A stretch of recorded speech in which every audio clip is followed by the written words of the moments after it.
In a world where firefighters don't put out fires, they start them, and the most dangerous thing you can own is a book.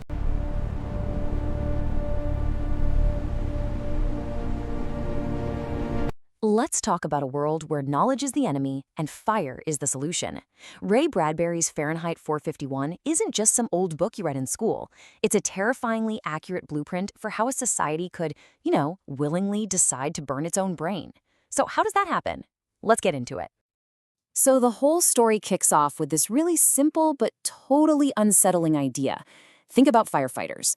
Now flip that on its head. Imagine a world where the people you trust to put out fires are the ones starting them.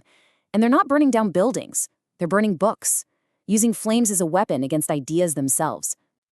And it all comes down to one simple number, 451 degrees Fahrenheit. Just a number, right? But in this world, it has devastating power. Why that number? Well, it's the exact temperature when paper, and, everything written on it, just bursts into flame. It's not just the title of the book, it's the mission statement for these firemen. Find every last book and burn it to ash.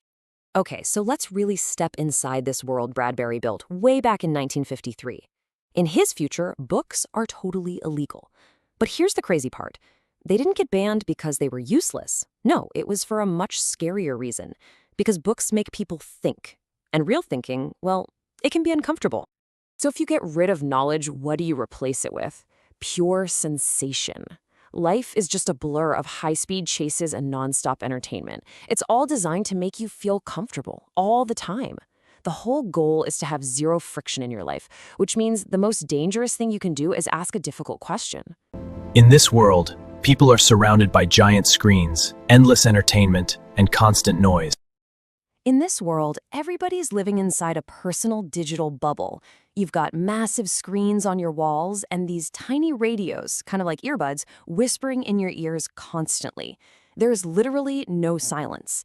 And if there's no silence, there's no time to think for yourself, is there? No room for an original thought. And that gets us to the main way this society is controlled. It's all about distraction. It's a system that isn't built on force or fear. It's built on making everyone feel this comfortable numbness. So distracted, you don't even realize you're in a cage. For a perfect example, just look at the main character's wife, Mildred. My family is here, in the screens. They speak to me, but never listen. She is the ideal citizen of this place. Her whole life is just this closed loop of shallow stuff. The interactive TV shows she actually calls her family, the seashell radios that are always in her ears, and just completely meaningless conversations. And this quote just nails it. All that entertainment, that family on the walls, it's all one way. The whole system is designed to fill every single second of your day with noise. Not with anything meaningful, just noise. That way you never have to face the absolute emptiness underneath it all. But a wall like that, made of pure noise, it's bound to get a crack in it eventually, right? And that's where our main guy comes in, the fireman, Guy Montag. Guy Montag is a fireman, and at first, he loves his job, until he meets Clarisse. She simply asks questions, and His whole world starts to unravel because of one tiny moment of doubt. You see, Montag's story starts with a huge contrast. At the beginning, he's a company man. He actually loves his job, loves the smell of kerosene. He burns problems for a living. But then he meets his new neighbor, Clarisse, and she's everything his world isn't. She asks questions, she notices things, and she isn't afraid of a little silence. Now here's the thing. Clarisse isn't some rebel leader trying to start a revolution. She's just curious. She asks Montag something he has apparently never, ever thought about before. She just asks, "Are you happy?" And that one single question is like a spark. It's enough to burn his entire reality to the ground. No! Stay back! Get away! So Montag's own little crisis of faith, it reveals the book's most chilling idea. The real horror of this world isn't that a big, scary government is forcing everyone to be ignorant. It's that the people actively chose to be blind. And this is maybe the biggest twist of a whole story. You think a world that burns books has to be held together by brute force, by complete tyranny, right? Well, That wasn't the whole story. Not even close. Because this is what really happened. The government didn't have to pry the books from their hands. People chose this. They literally traded in the challenge and complexity of books for the easy comfort of mindless fun. People gave up books willingly for comfort, speed, and entertainment. Censorship here isn't just imposed, it's embraced. And Bradbury lays out this path that feels so plausible.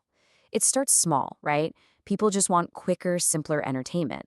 Then, pretty soon, anything that's too complex or makes you think twice becomes an annoyance. Before you know it, books themselves are seen as the source of all your anxiety. And the final step? People don't just put up with censorship, they demand it. They call it peace of mind. So what was so dangerous about books in the first place? Well, they're containers for everything this society was trying to run away from. They hold our memories, the good and the bad. They're full of contradictions, nuance, human struggles, and all those uncomfortable truths that don't have easy answers. Books are messy, just like life.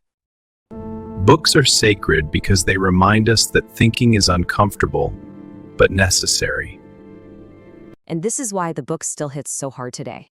It was never really a sci-fi prediction about the future. It's a timeless warning about human nature.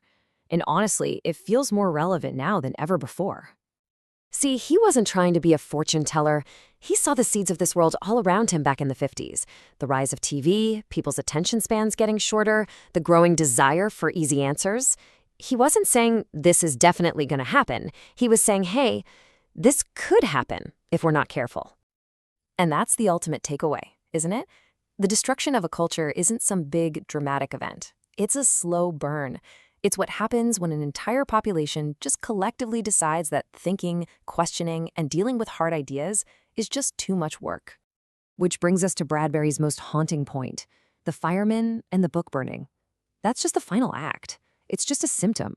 The real destruction happens much more quietly. It happens when people just stop reading, stop engaging, and in the end, stop caring. So we'll end on this thought. In our world of endless streaming and infinite content, the physical book isn't really what's at risk. The real question Bradbury leaves us with is whether we will still have the patience, the curiosity, and the will to be readers, to actually be thinkers.